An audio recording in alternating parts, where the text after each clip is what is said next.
When I asked Joshua Glazier why he does this, again, he's one of these fighters. He said, I love it. I love the bloodlust. And he followed it up with, I can hit somebody and not worry about getting arrested.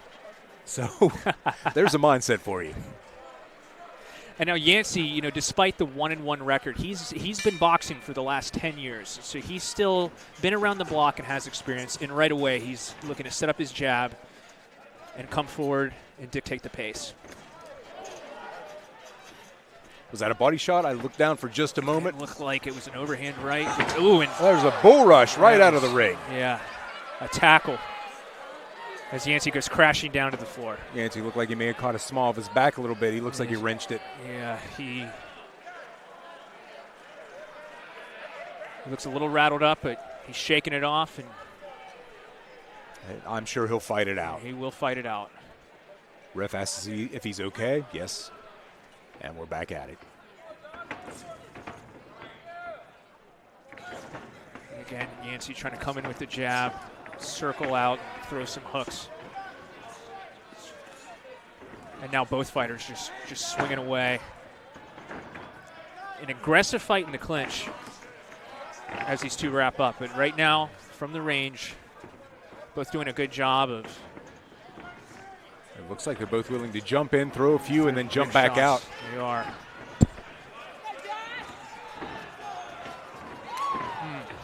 Wild punches from both sides.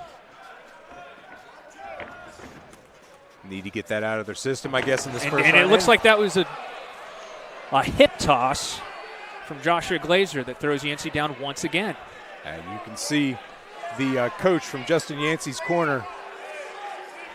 And it looks like it was a shove.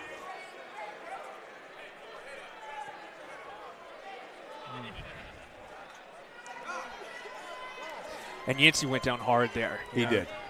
For the second time.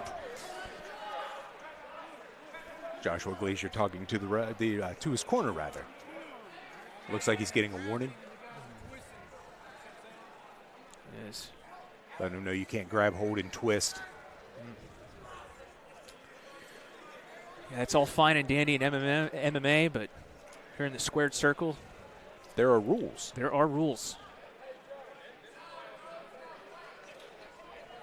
We've got a discussion going on. I imagine if he feels he can keep going or not. It looks like that's the ringside doctor there. Or physician, I should probably say.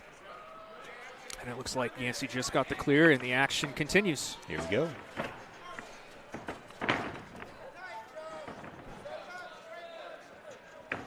It has been a violent fight. It has. Wild punches from both fighters. I think once we get some of that worked out, maybe we can settle down into a little bit more of a.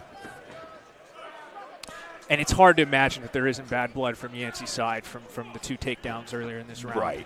Right. I can imagine that. It would be hard not to be upset about that. Yeah.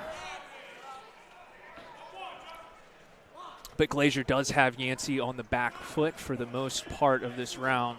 That's true. And he's frustrating him, and it's clear that you can see that. Yeah. Glazier has been the aggressor through most of this so far. Not a whole lot of punches landed, a lot thrown, a lot of wild punches thrown, but not many landed from either side. That would be an interesting round to score. How would you? With the takedowns, I don't know if a point was taken away or not, but if you take those out, I'd have to lean toward Glazier because he has been the aggressor. Despite the not many punches being landed from both sides yet, he was the one that was pressing forward and stalking Yancey. And that does make a difference. And they haven't taken any points away, so currently, yeah, you'd have to give that round to Glazier.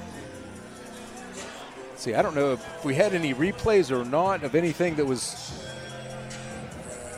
Okay, it was just a frenetic first round, so not so much this time. I have a feeling we're going to see some boxing now, some aggressive sportsmanship, some boxing. There they go. They're kind of feeling each other. This is better. Yes. Got a little bit of contact, a little bit in, out. Glazier still trying to work that jab, but trying to set him up, and it looks like he did land a left on Yancey. It looks like a lot of haymakers still. It is a lot of wild ranging, but it looks like something's wrong with Yancey. Was there a headbutt in there? A headbutt, and the ref briefly stops the action. Is he cut? I can't see if he got a cut or if he just, no, I don't see any blood. It could have been an accidental headbutt. I know the way they're moving around, that would be pretty easy. Yeah.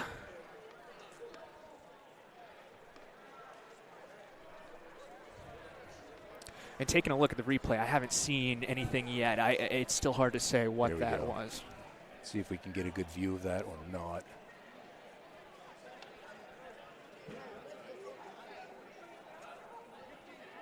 Oh, he's already. The only thing I saw is the forearm landed a little bit on the temple, but other than that. Well, having wrestled, I know that forearm with a cross face can change your demeanor pretty quick. That's all we can see. Yeah, it looks like it was just a inner forearm. But both these gentlemen are fighting at 155, so maybe it was a bony forearm? It very well could have been. And whatever it was, it had Yancey in trouble.